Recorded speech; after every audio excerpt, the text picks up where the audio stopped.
Okay, thank you very much.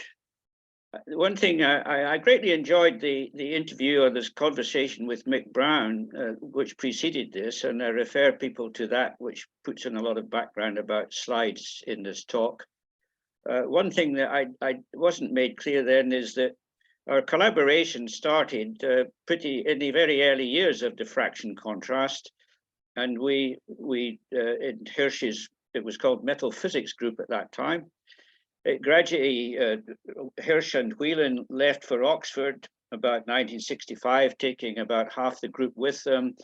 And Mick and I then looked after the remainder and led the group jointly, really, for another 20, 30 years, until I became head of department, head of the Cavendish. And so it wasn't only the electrons that were in ALOOF beam. I myself was a little bit ALOOF for a while. And I just wanted to point out that in the 1990s, when that was happening, and Mick was really looking after things more on his own, that was one of the most glorious periods of the microstructural physics or nanostructural physics group, when Andrei Krivenek did his launching of the aberration correction, and John Rodenberg did the first experiments with Peter Nellist on tychography. So here we go. Some of these early slides were shown in Peter Hirsch's lecture, so I don't need to spend a long time on them. But my joining the Cavendish and the Metal Physics Group my timing was absolutely brilliant. It was just the right time to join. These people here shown, this is an excerpt from the Cavendish annual photograph showing Hirsch and Whelan both sitting end of that short line of people, with also Bob Horn, Kozlet's rather high class, very accomplished electron microscopist who did the electron microscopy at the beginning. And then on the left there's a picture from a conference where showing Hirsch again, but also in the background Mentor, because at the same time as being able to see dislocations by diffraction contrast was discovered by Hirsch and Whelan and Bowman, also shown there, Mentor had made the first direct imaging of crystal lattice using this platinum phthalocyanine with large lattice spacing. And so these two things were actually launched more or less together. So at that time, I think Mentor was already leaving the Cavendish. He joined, headed up a new research laboratory set up by Tube Investments, a big industrial metallurgy company near Cambridge, and eventually was joined by Don Pashley, and we continued to have interactions with them. Now, the diffraction contrast mechanism was ideal at that time because the resolution of the electron microscopes is probably around about 4 angstroms or so. So you couldn't really resolve the lattice or the crystals directly in most structures. What you could do was, in the diffraction pattern, you could select the center spot, the undeflected beam, or maybe some strong Bragg reflection with the aperture and form an image from that, hoping that all the other Bragg reflections were relatively weak. You could orient the crystal to achieve that. And when you did that, either in bright field or dark field, you could see these dislocations, grain boundaries, and so on. And so that technique is still in use today, as was discussed with Mick Brown in the conversation, but you don't see it featuring much at electron microscopy conferences. And then I think, as was made clear in Peter Hirsch's lecture, even by 1957, when the technique was really had only been up and running for about a year, about the time I joined, quite a few of the key points about the diffraction contrast mechanism had already been sorted out by Hirsch and Whelan. In particular, the idea that if you had a crystal defect with elastic displacements defined by some function capital R there, G dot R, the reciprocal lattice, G dot R is the relevant thing that measures the impact of the defect on the diffraction. the other point was that the diffraction angles are extremely small at these energies with electrons, and so you to go back a slide, you could do everything just integrating, following the beams down a very narrow column of crystal. That's column approximation. The Hirsch and Whelan used a dynamical theory, that's multiple scattering theory, which was already developed for perfect crystals. They used that to look at the contrast from stacking faults, because the stacking fault is a planar defect cutting through the crystal on a plane like this. And so you have perfect crystal above and below. And so the solutions are known in these regions, and you just have to match them at the boundary. And that was done with the energy surface in K-space called the dispersion surface. I don't want to go into all the details of this, but that idea of waves propagating block waves in a perfect crystal was already developed and had been used by them to analyze stacking faults. And they even mentioned the fact that there might be absorption going on. They didn't specify at that time what it was. Electrons somehow disappearing from the beam.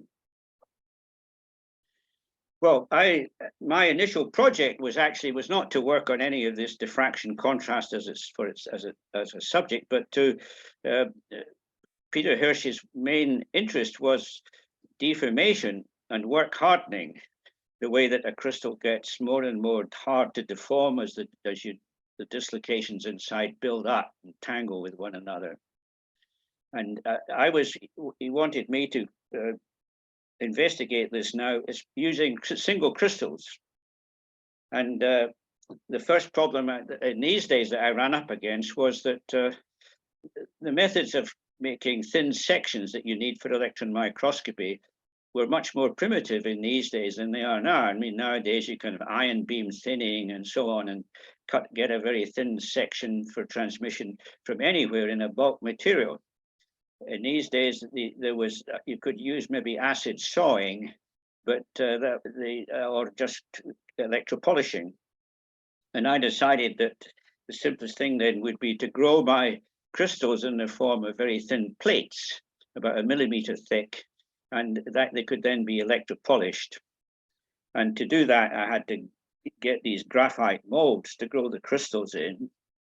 And this had already been tried a bit, not for this kind of plate-like crystal, by an earlier research student, Michael Brett. So I had to modify this whole thing to make a mold which would produce a flat plate. And this had to be done by machining graphite. And it's a thing that you get extremely dirty doing, and the technicians refused to do it. The workshop people in the Cavendish refused to do it after the first attempt. And so I had to do it myself. So I learned a few techniques about machining, lathing and milling and so on. The main problem was surface tension. I discovered that the surface tension meant that you had to have a high pressure of molten copper to force it into the narrow slit between these two halves of the mold. And so I show this mainly to, although it has, let's make it emphasize, none of this has any lasting significance, but just to show that I'm not the out and out theoretician that many of you probably think I am. Then we got the actual results we got were quite useful. We found, I took electron microscopy images of a number of these crystals at different stages of deformation. I used copper aluminium alloys because one of the factors that was relevant was the stacking fault energy, and how many of these stacking faults you see if it's a low energy stacking fault. And with Peter Swan, Peter Swan was another research student working in material science department, and I had a joint enterprise with him, and he produced the alloys, and we measured the stacking fault energies in both copper aluminium and copper zinc alloys, and as a function of electron atom ratio. And looked at, it was then seen that the stacking fault energy did have a rather profound effect on the structures you saw, the dislocation networks. And that aspect has survived, but of course there are much more sophisticated ways of getting the crystals now. Now coming back to the diffraction contrast now, I think the main contribution I made was to get involved at the point when they were trying to go on from the stacking fault, which was a purely two perfect crystals interfacing together, to the case where there was a continuous deformation of the crystal near a dislocation. And the basic physical point is simply that you have a crystal there, say a dislocation, and near the dislocation, the planes are slightly tilted by the strain field, and that changes the diffraction conditions. And if you orient the crystal correctly, then near the dislocation, there'll be much stronger diffraction than far away. And so you see a peak in the diffracted intensity near the dislocation. And you can see the effect there where dislocation lines are crossing. This dark fringe here is a so-called extinction contour, where the crystal is actually in the Bragg condition. And as the dislocations cross that region, there's a strong image shows up. Just you could see it when the crystal's not diffracting, the region near the dislocation will be. So you could see the dislocations. And these so-called Howie-Whelan equations were really a generalization of the simple kinematical theory for doing diffraction. They basically couple together the incident beam amplitude phi naught and the diffracted amplitude phi g, and together with these coupled equations involving the strain field now in the dislocation, changing the effective distance from the Bragg reflection. This is all explained in a lot more detail in the book we wrote about this, the Yellow Bible. You can see from this, for instance, if it's a very thin crystal, and so that the diffracted beam phi g is never very strong, then that means the main beam d phi naught will be more or less constant. And so if that's more or less constant, you can the expression for the diffracted beam is just a simple integral, which initially we evaluated graphically. But then when we got into wanting to do the full coupled equations, which is what the multiple scattering dynamical theory tells you happens, you had to do this in a computer. These were solved by computer. There was a very, as discussed by with McBride, there was a very, we were lucky in Cambridge to have a probably world-class computer with excellent subroutines for doing this kind of thing.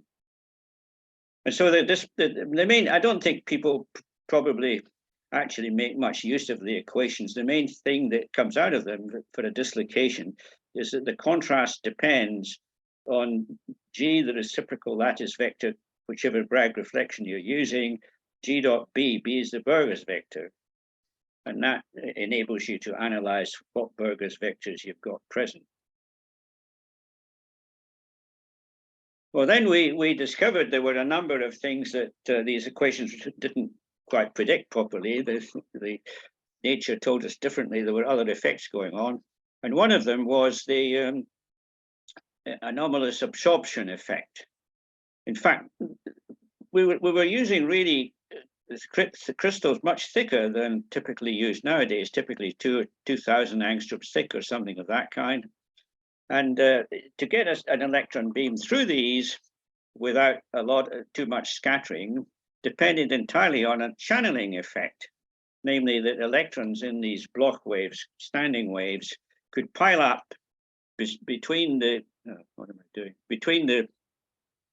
between the Bragg planes, as shown here, and channel down, avoiding the current flow is parallel to the planes, avoiding the scattering near the atomic nuclei, and you get transmission for long distances. This is an effect that was known in X-rays, and Peter Hirsch knew about it and alerted us to it. And then at that time, he was actually visiting the materials science department, the metallurgy department, was Hashimoto from Japan. He fortunately brought with him his abacus, and he had a desk specially built up, raised up on bricks, so that his elbows could rest on the sides of the desk and he could flick the beads faster with his abacus. And so he did the calculations for this transmission effect are basically, you have to calculate a lot of exponentials, which he did on his abacus. Meanwhile, Hewlett and I were using the computer. anyhow, the diffraction imaging of dislocations depends on this channeling effect, and to make use of it, you can see here, for instance, a crystal which is buckled, showing different orientations.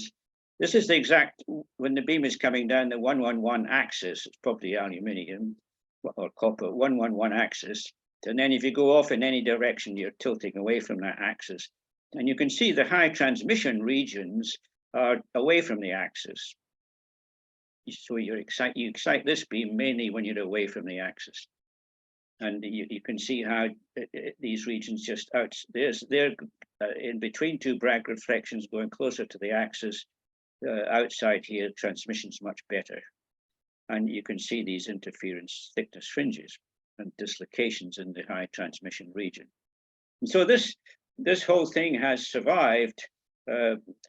Still, channeling is still something that's talked about in STEM and high resolution microscopy. But what they mean nowadays is completely opposite of what we meant. When we meant channeling, we meant high transmission. In current electron microscopy, channeling means coming down the axis and hitting the atoms all the time to get maximum scattering in a thin crystal, and including X-ray production. Mentioning the X-ray production, I should just recall that we realized at that time that in addition to having this wave which gave good channeling, if you went on the axis, you had this one which hit the atoms all the time and would produce a lot of backscattering and X-rays. And we knew that in the Koslitz group, there was this man Peter Duncombe working, who had a device called what was it called, Emma, which was a kind of in a very early STEM. It didn't have a field emission gun or anything, but it was, and worked at about 20 kilovolts. And he could get transmission pictures showing extinction contours like this, but also get X-rays and backscattering. And so he showed that it was pretty clear that this channeling effect should produce big effects in the X-ray emission and backscattering, and he showed that. And of course, that's become strongly exploited much later on in the techniques like alchemy. And then one of the things I'm proud of, although I don't think it has had an enormous effect, is the fact you get the interference contrast in plasmon scattering. It was experimentally very obvious that this must be occurring, because we had crystals that were 2 mean free paths for exciting plasmons in thickness. And so nearly every electron that came through there had lost energy once or twice to plasmon losses, and had been inelastically scattered. And many physics textbooks at that time, and still, I think, if you look at them, will say that inelastic scattering is death to interference, which it is in a sense, because you can't have 2 waves of different energies interfering to produce a static interference pattern. Nevertheless, a certain, if you select a certain energy loss, these energy loss electrons can have some coherence and interfere with each. It's one electron interfering with itself, of course, but the basic interference information about dislocations and defects and thickness fringes can be transferred to the inelastically scattered electron. And we had our results showed that, but much more specifically at that time, Castang in Paris had much better energy loss equipment, imaging equipment, and they could show this, and it's many of their plasmon loss images, the interference contrast effects were just as strong as in the zero loss. It could often very difficult to distinguish which was which. And a simple explanation of this effect, the very simplified, is simply that the plasmon excitation is a rather delocalized phenomenon. It's a very small momentum transfer, and therefore a scattering angle which is much less than the Bragg angle.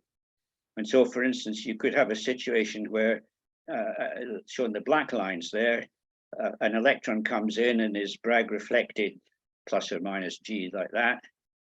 But then if it's inelastically scattered, red lines, the three arrows all deflect by the small angle theta of the inelastic scattering. And so they can show much the same interference effect amongst themselves. A more sophisticated picture is with the dispersion surfaces. If you can have one surface to describe the zero loss electrons of energy E, and we could have maybe a state there and a state there excited like these blockways we described already, which interfere with another to produce thickness fringes and so on. The inelastically scattered electrons would be described by one displaced down here a little bit. And the inelastic transitions are basically arrows connecting these two black and red dispersion surfaces. But the only allowed transitions, according to this picture here of the plasmon, are from A to there or B to there. And you can see that the arrow length is the same. So the same plasmon can produce this transition. And so the phase relation between A and B is transferred to these two there. What is forbidden is the transition from, say, B to C, which is sometimes called an interband transition. That involves not just Q, but Q plus G, a reciprocal lattice vector. And so repeating again, the thing was experimentally very obvious. And so one just had to think of an explanation, which is what I did. And it's excited a certain amount of discussion sometimes about does the elastic scattering that produces the contrast come before or after the inelastic scattering event? But these are all not things that matter in both cases. And another controversy has arisen because some people thought that to have contrast in the plasma loss must mean the plasma phenomenon excitation is very localized, which is precisely the wrong way around. It's very delocalized. So you can have good debates about these things still. Anyhow, this stuff then culminated, again, this was discussed with Peter Hirsch's lecture, we had summer schools and the lectures were put together to form this electron microscopy of thin crystals. It's a little bit ironical what you mean by thin. I've just been explaining thin in these days meant 2,000 angstroms thick. And we would now probably say it's thick crystals. Anyhow, this textbook became quite widely used. It's now been displaced by Carter and Williams and so on, many other textbooks which have a much better, thorough treatment of high resolution microscopy. Anyhow, these are the five authors showing there: Hirsch, Whelan, Pashley, myself, and Robin Nicholson. Pashley, as I've explained, was in the Tube Investment Research Lab, an expert in epitaxy and electron diffraction. Robin Nicholson in materials science added a big dimension to the book on metallurgy, precipitates, and so on. Anyhow, I've got to speed up a bit. My first research students, John Steeds, took on the business of the work hardening, and he had the advantage that by that time there was a technique of spark machining to produce thin crystals, so he could work with proper pencil-shaped crystals. And also he had the marvelous goniometer designed by Ugo Valdre, which meant you could tilt through many Bragg reflections in a controlled way. And then another second research student, again looked after mainly by Peter Hirsch, was Chris Hall, who another thing that Hirsch remembered from the diffraction, X-ray diffraction theory, was the effect of the Debye-Waller factor. If this is the scattering from an atom at some angle theta, the scattered intensity depends on f squared. But you can divide it into two parts. If the atom is in a crystal which is vibrating, the thermal vibrations, that is reduced by this Debye-Waller factor. That's the so-called coherent scattering. The remaining scattering, which is still there, is so-called thermal diffuse. And the idea was that if we worried about explaining this absorption effect by scattering outside the aperture, coherent scattering will not necessarily count because it can be multiply scattered back in again by dynamical effects. Whereas the thermal diffuse scattering is the incoherent part is more definitely lost. And so the initial idea about the contribution to absorption was based on this part. And then later on, in connection with high-angle dark field, a decade later, I remembered this distinction and realized that this was the Debye-Waller factor was a possible important factor.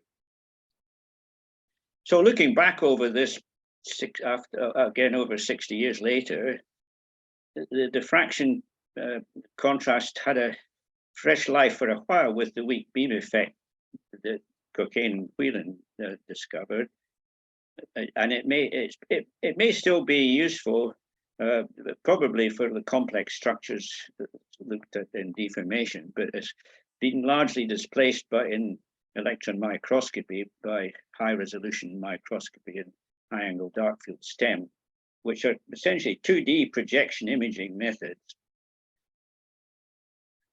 They have the great advantage of giving you an image that looks like it can be interpreted immediately. You can see what looks like the atoms or the atomic columns. It may be an illusion, but it looks like it can be interpreted. And so it has a much bigger impact initially. The Howie-Whelan equations could be used to calculate these high-resolution microscopy images, but it's much more efficient to use the multi-slice approach developed by Cowley and Moody. As I explained already, electron channeling is still important, but it's been turned upside down. And the preservation of contrast after inelastic scattering is no longer of much interest because we use very thin crystals where the zero loss and is dominant. The plasmon loss may be detectable, but it's much weaker. It would still be interesting, I think, to look carefully at high-resolution microscopy images, comparing carefully the zero loss and the plasmon loss, but I'm finding it difficult to persuade people to do that. And then I think another thing where there may still be some mileage is the weak beam method. It's for getting a high-resolution information about the structure of something like a dislocation core, especially when it's not aligned with the beam. The weak beam method is still probably the best approach. And we can probably do a lot better now than we could do back in this time, 1975, with we have much better energy filtering and so on. But what we did then, Pratibha Ghai and I, was to measure the background. We did it simply by, here's the center beam, here's the strong Bragg reflection, here's the weak Bragg reflection that we're using to look at the dislocation. And then displacing the aperture slightly from there, we could see what was the background intensity. And it turned out to be, it's a mixture of thermal diffuse scattering and some large angle inelastic scattering, which could be filtered out. So there's some mileage there, I think, that could be chased up. Well, then a great saga started on the structure of amorphous materials when we had a visit from Lee Rudy, who was convinced that the so-called random network model of amorphous materials was incorrect, and there were actually little microcrystals. And indeed, when you look, it's not very visible here probably, but when you look carefully at high-resolution images, there are lots of little packets of fringes, which are reminiscent of crystals. Well, it took us a while to realize that this is a bit of an illusion. Some of these effects are purely statistical, lining up of atoms. And we had to do a lot of work to sort it out, in which Andrei Krivonek was involved, my research student at that time. We did computations of arrangements of atoms in a random network model, and found that if you had a crystal present in these, it could be clearly seen if it was more or less on its own. But as you surrounded it top and bottom with more and more material, it just got lost. So it's a question of the wood is completely obscured by the trees. And but nevertheless, the general conclusion was that there are quite strong local fluctuations present in these samples, but making sense of them is far from clear how to do it. There's no, it's one of the big objections was it's rather subjective. If looking at an image like this to say that this one is more ordered than the one above, for instance, there's no simple way to present the results quantitatively. So, but nevertheless, as we'll see, something came out of all of this. But well, the first thing that came out of it was an increased suspicion about high-resolution imaging, the projection effect. And some of this was confirmed by work with Mike Tracy and Murray Gibson later on, that at that time there was a simple model in the high-resolution imaging of spinodal decomposition when an alloy separates in a periodic way, where you have changes, a periodic variation of composition and a corresponding variation in lattice parameter. Of course, the lattice parameter is going to vary not only in the x direction shown here, but also in the other two directions. And so you'll actually get surface relaxation and bending of the planes, as shown in an rather exaggerated here. And so, and they investigated, Murray and Mike Tracy investigated this carefully and showed that, in fact, the images were consistent with this model of deformed planes. And the same is probably true in quite a few cases of high resolution microscopy, where unfortunately it's not necessarily noticeable because, first of all, the channeling effect tends, even if the planes are bent, as shown here, the channeling effect tends to, the electrons follow the bending of the planes, and you don't notice it here necessarily. Another in a similar business is that a surface reconstruction can be seen in the profile images at the side here, but not top and bottom, where it's probably still going on, but you just project through it. Well, there was this work on multiple twins, I should say, was mainly done by, it started out with Laurie Marks, but then Ellis Coslett started a great big project to build a 400 kilovolt high resolution microscope, which was the project took a long time to come to fruition, but Dave Smith was crucial in that. And they eventually produced these very impressive looking images of multiple twins and many other things. My blind spot about high resolution imaging was shown up here because with Carlos Ferreira Lima, we looked at some interstitial defects produced by high voltage electron microscope irradiation in silicon. You get interstitial defects forming on the 113 planes. And looking at it's rather like a stacking fault. Looking at the fringes of these in different Bragg reflections, we determined the displacement vector on either side of this planar defect with a certain amount of precision. And then, but we couldn't build the model. About 15 years later, these Japanese Takeda et al. Actually looked at these defects edge on and got the model from high resolution microscopy. So I had to concede that high resolution electron microscopy could indeed do some things that I couldn't manage to do otherwise. Then we were, in a way, striving towards STEM. One research student, Peter Chapman, following this EMMA machine I mentioned earlier, made use, the pool had developed a mini lens that you could place inside the objective of the Siemens microscope and make a more focused probe. It turned out the X-ray performance of this machine was terrible. The column was basically filled with electrons buzzing around, generating X-rays all over the place. But micro-diffraction could be done, and he managed to get some local rotations near silica particles in deformed copper that was being studied by Mike Stobbs at the time.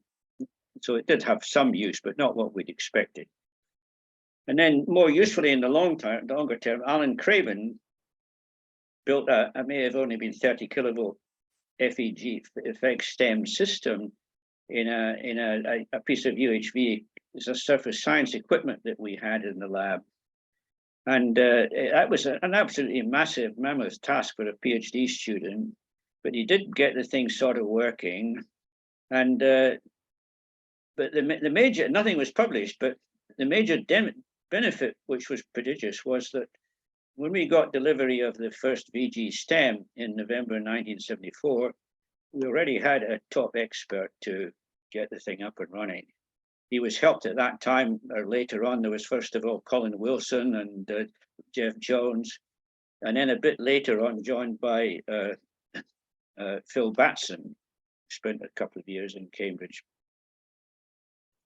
Well, coming back again in the context of high-angle dark-field STEM to the amorphous materials, because one of the things that you might have thought of with looking at the amorphous materials to beat the projection problem would be to use tomography. But of course, it would be very hard in a specimen with so few recognizable features to find the place again if you tilt it slightly. And we thought that maybe a poor man's tomography might be to use hollow cone illumination and average over different viewing directions to reduce the purely statistical overlap problems. And that turned out to be correct. If you do the sums, which are a bit elaborate, but I don't reproduce them here. It turned out that what you observe down here, the interferences between, if it's just working with kinematical theory, interferences between pairs of atoms only occur if the two atoms lie in the same volume, a rather cigar-shaped volume shown here, defined by this annular illumination aperture. And that did tend to work. I mean, there's the bright field image, there's the normal dark field image, there's the hollow cone using 20 millirad type radius. And it's a more homogeneous display than this purely random speckle. And also one or two features that show up that seem to be noticeable here can be detected here. And so it made some sense. But the main reason for showing this now is, of course, we did realize at the time that if you use reciprocity theorem and reverse the diagram, this is basically a high angle dark field stem or annular dark field stem. And so all of this calculation has some relevance to that. Somehow or other I had a mental lapse and didn't realize there are these two different factors. There's the averaging over the annulus, and there's the Debye-Willer factor. They both come into play, and I only managed to code one of them in my head at a time. The one point I want to say in connection with the amorphous saga was that the people who took part in this, some of them here, I like to think, maybe it's wrong, they might deny it, but it pushed them into thinking much more positively on other things, this tremendous challenge. Andre Krivenet, as we don't need to repeat too much, had many more things on improved instrumentation. Murray Gibson and Mike Tracy invented fluctuation microscopy, which has not yet solved the problem of amorphous materials, but made some pretty big inroads. And then lastly, John Rodenberg got involved with this. We thought at one time, one of the things to do is to look in this annulus here in the stem, using on amorphous materials, look for angular correlations around here, which we could do by, there were post-specimen deflection coils, we could scan around the ring, get things called correlograms. It didn't work really, but I remember John Rodenberg saying, the thing to do is to connect to each position of the STEM probe the two-dimensional diffraction data. So we land up with this 4D data, which is familiar to many people nowadays. And I thought at the time that's completely impossible, but that was what set him off, I think, typography. Anyhow, coming back to the high angle dark field, there's the sort of picture that Mike Tracy could get with catalyst studies. This is small particles of palladium, I think, on a gamma alumina, a kind of crystalline alumina support. And you can't really see the particles very well. All these white blotches, as a dark field, annual dark field image, are the crystal Bragg diffraction effects from the crystals. And so at this angle, typical 20 milliradians, there's still a lot of coherent Bragg reflections. And so remembering the Debye-Waller factor, we went up to above 100 milliradians, and it's much better, you can see. Even better still if you take the ratio, divide by the energy loss to cancel out some of the thickness effects. And so this was basically my idea to do that, but the crucial implementation was that this angle is bigger than you can get outside the cartridge of the specimen. And so we had to have a detector inside the cartridge. And this was, I don't know, when Mike Tracy and Steve Pennycook got together on this. Pennycook already had this kind of system to look at cathodoluminescence. And so there's a scintillator down here and a silver tube, tapering tube to ferry the light up here. And that could be used as a large angle annular detector. Well, of course, following Steve Pennycook's subsequent success at Oak Ridge, going up to 300 kilovolt for high angle dark field and getting atomic column imaging, this of course was what really set off the high angle dark field technique as a frenzy in the electron microscopy. And he and Peternellis combined these two factors I've mentioned in the geometry of the detector and the Debye-Waller factor as explaining the logic of high angle dark field imaging. Well, coming now to this ALOOF beam business, with the STEM focused probe, you could collect energy loss spectra, valence loss spectra, for instance, with a penetrating beam going through the sample, but you could also use what was then known as an ALOOF beam just outside. And Laurie Marks did the first experiments on this.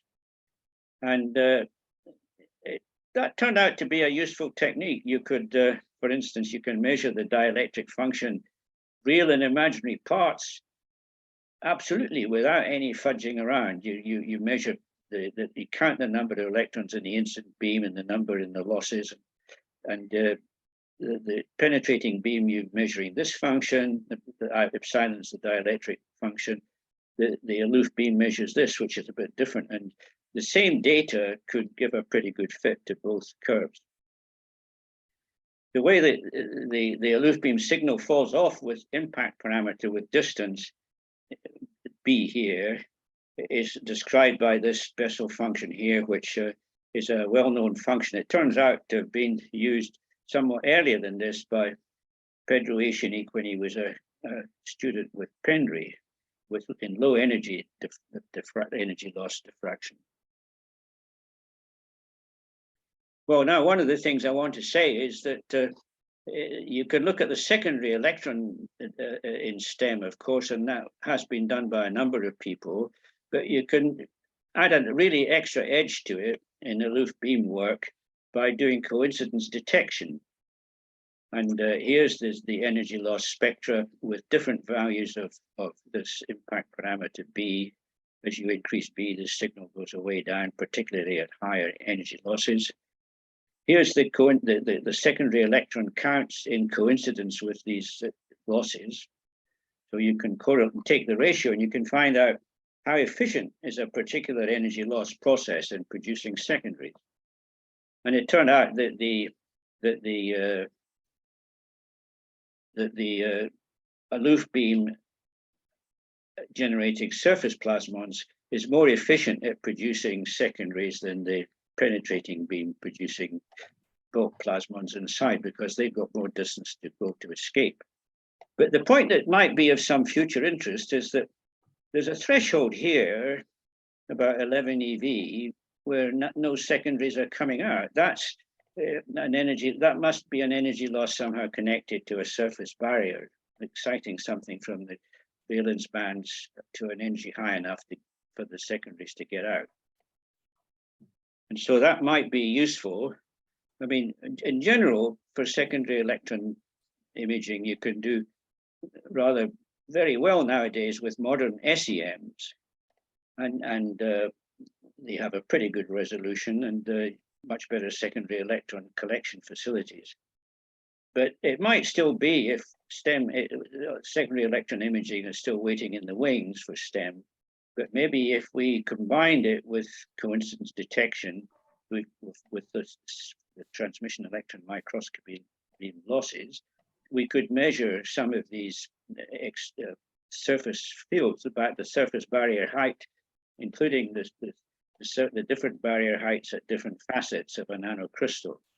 So that's something I'm just putting in to try and generate some enthusiasm for getting into secondary electron imaging with STEM. And then finally, one of the things that rather astonished me was that it turns out I got more citations for any paper. This is even the Howie-Whelan equations didn't get as many citations as this work here. This is the boundary element method for calculating ALOOF beam spectra, or more generally for calculating the fluctuations of dielectrics. You put a whole lot of, for some given geometry, at all the boundaries, you put an array of surface charges, and then you let them interact with one another with their fields in a self-consistent way. I won't go into all the details, but with the equation here. And depending on the difference in the dielectric response on either sides of these interfaces. And this is an old technique, was used by Maxwell originally in static electricity problems, but revived by Ouyang and Isaacson for non-relativistic energy loss.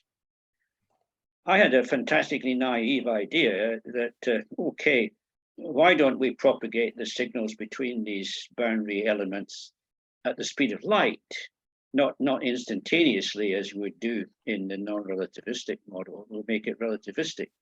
I forgot for a moment that the velocity of light is different in the two different media because of epsilon.